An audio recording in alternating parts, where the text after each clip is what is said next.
You could entirely eliminate the fuel costs of your daily commute without facing the range anxiety of a full electric vehicle on long trips. That is the promise of the plug-in hybrid. Yet many owners are getting worse fuel economy than if they had simply purchased a standard gas-powered car. This chart compares annual fuel costs for gas, standard hybrids, and plug-ins. Managed correctly, the PHEV sits at the bottom, but rely on factory settings, and that cost bar climbs, making it your most expensive option. A PHEV functions as a complex energy management tool that requires the driver to make deliberate choices about which motor to use and when.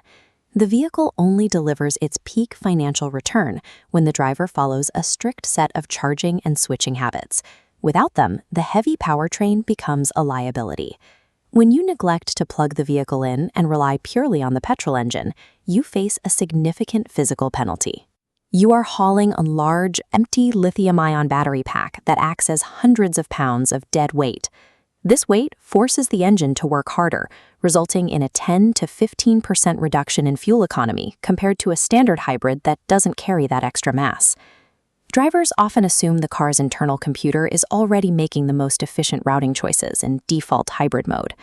Relying on automatic settings means paying a premium dealership price for a vehicle performing worse than a cheaper, non-plug-in alternative. To reach the vehicle's full potential, you have to commit to the daily habit of home or workplace charging. By covering a typical 30 to 50-mile urban commute entirely on electric power, your running costs drop to under 1p per mile, saving between 60 and 120 pounds every month. Over a full year, that daily consistency compounds into 700 to 1,400 pounds in total savings. The trade-off is the mental overhead of planning your charge and the physical discipline of plugging the car in every single time you return home.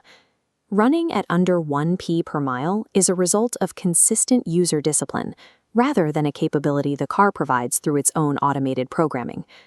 Even with a full battery, you can waste your savings by making the most common route planning error, starting a long highway trip in default EV mode.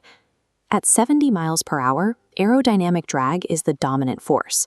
The electric motor has to work significantly harder to maintain speed against that resistance.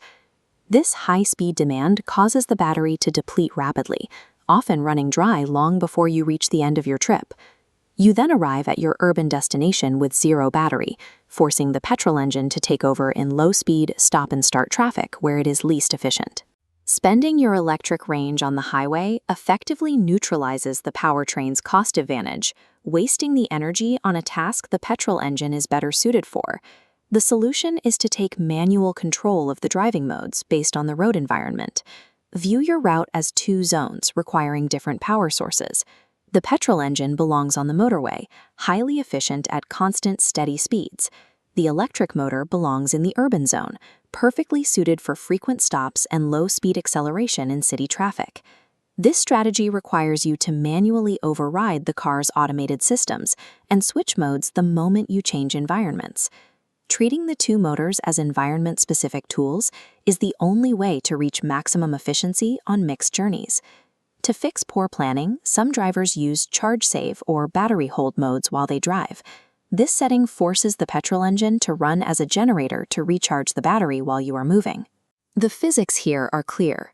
Turning petrol into electricity results in a 30 to 40% conversion loss, making the process incredibly wasteful. Generating electricity with a petrol engine is far more expensive than simply charging from the grid overnight.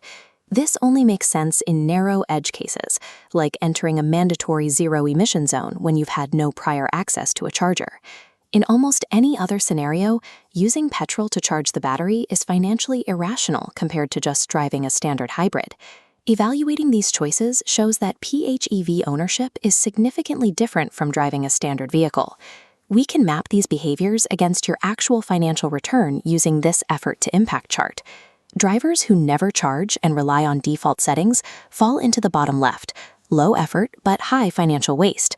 Committing to daily charging and manual mode switching moves you to the top right, high effort but high financial impact.